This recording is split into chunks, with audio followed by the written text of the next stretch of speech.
नमस्कार, दिन भर की बड़ी खबरों में आपका स्वागत है। मैं हूं आपके साथ अंशिता। आज इस बुलेटिन में बात होगी बिहार में चुनाव नतीजों को लेकर राहुल और तेजस्वी के बड़े दावे की, मोकामा मामले में घिरी एनडीए सरकार की। देखेंगे मुख्य चुनाव आयुक्त ज्ञानेश कुमार के बड़े दावे को, एसआईआर पर पश्चिम बंगाल में मचे घमासान को। जानेंगे तमिलनाडु के सीएम एमके स्टालिन ने चुनाव आयोग के खिलाफ क्यों बुलाई बैठक, और बुलेटिन के आखिर में बात संविधान पर सीजेआई के बड़े बयान की। लेकिन दिन भर की तमाम बड़ी खबरों से पहले एक नजर आज की सुर्खियों पर। बिहार के समस्तीपुर में अखिलेश यादव ने जनसभा को किया संबोधित, एनडीए पर साधा निशाना, कहा इस बार जनता बीजेपी को बिहार से करेगी बाहर। पूर्व सीजीआई एनवी रमन्ना ने किया बड़ा खुलासा, कहा जब सीजीआई बनने वाला था तो उस वक्त की आंध्र प्रदेश सरकार ने परिवार के सदस्यों पर दर्ज किए थे फर्जी केस, मुझे मजबूर करने के लिए की गई थी साजिश। इसरो ने लॉन्च किया Baahubali satellite, CMS-03 LVM-3 M5 rocket के जरिए किया गया प्रक्षेपित। तीसरे T20 मुकाबले में भारत ने ऑस्ट्रेलिया को 5 विकेट से दी मात, सीरीज में 1-1 से की बराबरी। पहले खेलते हुए ऑस्ट्रेलिया ने 6 विकेट पर बनाए थे 186 रन। ये तो थी सुर्खियां, अब बात आज की सबसे बड़ी खबर की। बिहार विधानसभा चुनाव में पहले चरण का प्रचार खत्म होने में अब 48 घंटे से भी कम का वक्त बचा है, जिसके चलते प्रचार अभियान जोर शोर से चल रहा है। नेता एक दूसरे पर तीखे हमले कर रहे हैं। एक बार फिर पीएम मोदी और विपक्ष के नेता राहुल गांधी आमने सामने आ गए हैं। तो कैसा रहा बिहार का चुनाव अभियान, देखिए ये रिपोर्ट। मेंथा तूफान का असर खत्म हुआ तो बिहार में प्रचार ने जोर पकड़ लिया। आज विपक्ष के नेता राहुल गांधी और प्रधानमंत्री नरेंद्र मोदी दोनों ही बिहार पहुंचे और जमकर एक दूसरे पर निशाना साधा। बेगूसराय में राहुल गांधी ने वोट चोरी का मुद्दा एक बार फिर उठा दिया। राहुल ने कहा कि कर्नाटक, महाराष्ट्र, हरियाणा और मध्य प्रदेश में बीजेपी आरएसएस ने पूरा चुनाव चोरी किया है। बिहार में भी वोट चोरी का खेल हुआ है। महागठबंधन के वोटरों को वोटर लिस्ट से बाहर निकाल दिया है और इसका सबूत हमने पहले भी दिया है, फिर से देंगे। बीजेपी और चुनाव आयोग कुछ भी कर ले, लेकिन इस बार बिहार में महागठबंधन की जीत होगी और हम सरकार बनाएंगे। राहुल ने जीत का दावा किया तो तेजस्वी यादव ने शपथ ग्रहण की तारीख भी बता दी। चुनाव नतीजों का ऐलान करते हुए तेजस्वी यादव ने कहा कि 14 नवंबर को बिहार विधानसभा चुनाव के नतीजे आएंगे और उसके बाद 18 नवंबर को हमारी महागठबंधन सरकार का शपथ ग्रहण समारोह होगा। 26 नवंबर से लेकर 26 जनवरी 2026 के बीच बिहार के सभी अपराधी और असामाजिक तत्व जेल की सलाखों के पीछे होंगे। खरमास में सब अपराधियों का खात्मा हो जाएगा, किसी को भी बख्शा नहीं जाएगा। तेजस्वी यादव ने इस बात का संकेत दिया कि महागठबंधन की सरकार में कई उप मुख्यमंत्री बनाए जाएंगे, जिनमें मुस्लिम और दलित समुदायों के प्रतिनिधि भी शामिल होंगे। महागठबंधन को अपनी जीत पर पूरा भरोसा दिख रहा है, तो वहीं एनडीए के अंदर चिंता दिखाई दे रही है। प्रधानमंत्री नरेंद्र मोदी की आरा और नवादा में रैली हुई। पटना में भी पीएम मोदी का रोड शो हुआ, लेकिन पीएम मोदी के कार्यक्रम से नीतीश कुमार ने ही दूरी बना ली, जिसके बाद एनडीए में जो खींचतान मची हुई है वो एक बार फिर से सड़क पर आ गई। चुनाव के बीच एनडीए की इस फूट से ही साफ हो गया है कि बिहार चुनाव किस तरफ जा रहा है। बिहार चुनाव के नतीजे क्या होंगे ये तो 14 नवंबर को तय हो जाएगा, लेकिन चुनाव से पहले एनडीए के नेताओं की मुश्किलें जरूर बढ़ती दिख रही हैं। मोकामा से चुनाव लड़ रहे जेडीयू उम्मीदवार अनंत सिंह को अब पूरा चुनाव जेल से ही लड़ना होगा। मोकामा मामले में पूरा एनडीए ही मुश्किल में दिख रहा है। बिहार चुनाव के दौरान मोकामा सीट पर दुलारचंद यादव की जान लेने के मामले में सियासत गर्मा गई है। इस मामले में हाल ही में जेडीयू के उम्मीदवार और बाहुबली नेता अनंत सिंह को गिरफ्तार कर लिया गया था, जिसके बाद रविवार को उन्हें एमपीएमएलए कोर्ट में पेश किया गया और अब कोर्ट ने सुनवाई के बाद अनंत सिंह को 14 दिनों की न्यायिक हिरासत में भेज दिया है। यानी अनंत सिंह को जेल के अंदर रहते हुए ही ये चुनाव लड़ना होगा। जैसा कि आप जानते हैं कि 30 अक्टूबर को जन सुराज पार्टी के समर्थक 76 वर्षीय दुलारचंद यादव की जान लेने का मामला सामने आया था और अब इसी घटना पर ये कार्रवाई की गई है। बिहार के डीजीपी विनय कुमार ने इस मामले पर बयान दिया है। उन्होंने कहा है कि दुलारचंद यादव के मामले की जांच पूरी गंभीरता से की जा रही है। घटनास्थल को दोबारा से रिक्रिएट किया गया है ताकि सच्चाई सामने आ सके। घटना में इस्तेमाल किया गया हथियार अभी तक बरामद नहीं हुआ है। घटना के समय मौजूद और शामिल कई लोगों को गिरफ्तार कर लिया गया है। पुलिस वीडियो फुटेज की मदद से और संदिग्धों की पहचान कर रही है। डीजीपी ने साफ किया है कि उम्मीदवारों की गतिविधियों पर पुलिस की खास नजर है और इस मामले में किसी भी दोषी को बख्शा नहीं जाएगा और सभी के खिलाफ सख्त से सख्त कार्रवाई की जाएगी। अनंत सिंह की गिरफ्तारी और न्यायिक हिरासत ने मोकामा सीट के साथ साथ पूरे बिहार के चुनाव के माहौल को गर्मा दिया है, तो साथ ही राज्य की कानून व्यवस्था पर भी गंभीर सवाल खड़े कर दिए हैं। अनंत सिंह की गिरफ्तारी पर भी सवाल उठ रहे हैं कि आखिर क्यों घटना के मुख्य आरोपी को गिरफ्तार करने में 3 दिन लगा दिए गए। सवाल उठ रहे हैं कि क्या अनंत सिंह को चुनाव प्रचार करने के लिए छूट दी गई थी। सवाल चुनाव आयोग पर उठे तो मुख्य चुनाव आयुक्त को जवाब देना पड़ा। तो क्या कहा ज्ञानेश कुमार ने, देखिए रिपोर्ट। मुख्य चुनाव आयुक्त ज्ञानेश कुमार ने मीडिया से बात की, जहां उन्होंने बिहार में स्वतंत्र और निष्पक्ष चुनाव कराने की बात दोहराते हुए हिंसा के प्रति जीरो टॉलरेंस की नीति पर जोर दिया। हालांकि उनकी ये टिप्पणी मोकामा विधानसभा क्षेत्र में 30 अक्टूबर को दुलारचंद यादव की जान लिए जाने के मामले के 3 दिन बाद आई है, जिससे चुनाव आयोग के दावों पर गंभीर सवाल खड़े हो गए हैं। आईआईटी कानपुर के दौरे पर आए मुख्य चुनाव आयुक्त ने कहा कि निर्वाचन आयोग स्पष्ट करना चाहता है कि हिंसा के प्रति शून्य सहनशीलता है, कोई भी हिंसा की घटना बर्दाश्त नहीं की जाएगी। सुनिए। जहां तक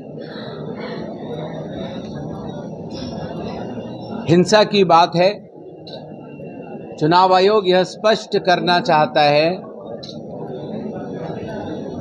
कि election commission has zero tolerance towards violence। हिंसा की कोई भी गतिविधि बर्दाश्त नहीं की जाएगी। अब सवाल पूछा जा रहा है कि जब बिहार चुनाव का पूरा दारोमदार और प्रशासनिक नियंत्रण सीधे तौर पर चुनाव आयोग के हाथों में है, तो मोकामा में ऐसी घटना होने के 3 दिन बाद इस जीरो टॉलरेंस की बात करना क्या जमीनी हकीकत से परे नहीं है। एक तरफ चुनाव आयोग बिहार में पारदर्शिता सहित तमाम मानकों की बात कर रहा है, वहीं दूसरी तरफ पहले चरण के मतदान से ठीक कुछ दिन पहले हुई चुनावी हिंसा उसके दावों की पोल खोलती हुई दिख रही है। मोकामा में हुई हिंसा ये दिखाती है कि चुनाव आयोग को न सिर्फ तटस्थता बल्कि प्रशासनिक दक्षता और जमीन पर सख्ती से कानून व्यवस्था बनाए रखने की चुनौती का सामना करना पड़ रहा है। अगर जीरो टॉलरेंस ही नीति है तो हिंसा की खबर आने के बाद सख्त कार्रवाई क्यों नहीं हुई? एफआईआर के बाद भी कोई एक्शन लेने में 3 दिन का वक्त क्यों लग गया? मोकामा में इस समय डर का माहौल दिखाई दे रहा है। ऐसे में सवाल उठ रहे हैं कि क्या मोकामा का चुनाव रद्द होगा? चुनाव के पहले चरण से पहले हुई ये घटना बिहार में स्वतंत्र और भयमुक्त चुनाव के दावों पर एक बड़ा सवालिया निशान लगा रही है। ज्ञानेश कुमार दावा कर रहे हैं कि चुनाव में हिंसा की कोई जगह नहीं है, लेकिन सवाल ये उठ रहे हैं कि बिहार में कार्रवाई सिर्फ विपक्ष के नेताओं पर ही क्यों हो रही है। तो सवाल पश्चिम बंगाल में एसआईआर की प्रक्रिया को लेकर भी उठ रहे हैं। बंगाल सरकार ने तो यहां तक दावा कर दिया है कि चुनाव आयोग एसआईआर नहीं एनआरसी करा रहा है, जिसके चलते लोग खुद की जान लेने को मजबूर हो रहे हैं। तो क्या है पूरी खबर, देखिए ये रिपोर्ट। बिहार में एसआईआर प्रक्रिया को लेकर विवाद अभी थमा भी नहीं था कि चुनाव आयोग ने इसके दूसरे चरण की शुरुआत कर दी है, जिसका केंद्र अगले साल चुनाव वाले राज्यों में से एक पश्चिम बंगाल बन गया है।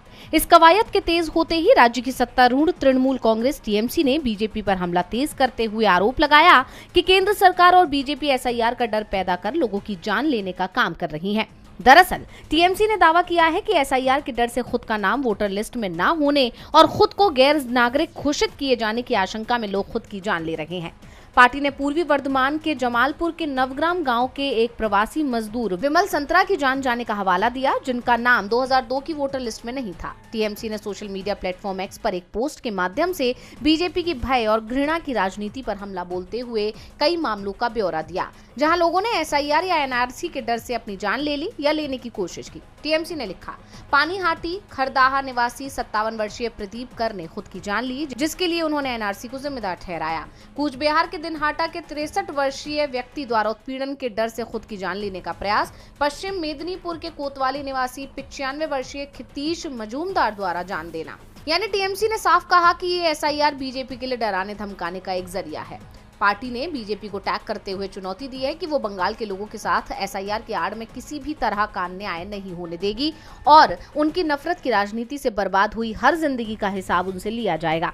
एसआईआर के इस पहलू पर विवाद गहराने से बीजेपी और चुनाव आयोग दोनों की मुश्किलें बढ़ गई हैं। अब इस मामले में आगे क्या होता है ये देखना होगा। एसआईआर का डर पश्चिम बंगाल में ही लोगों को नहीं दिख रहा है, बल्कि विपक्षी दल तो ये आरोप लगा रहे हैं कि चुनाव आयोग की ये पूरी प्रक्रिया बीजेपी को फायदा पहुंचाने के लिए ही हो रही है।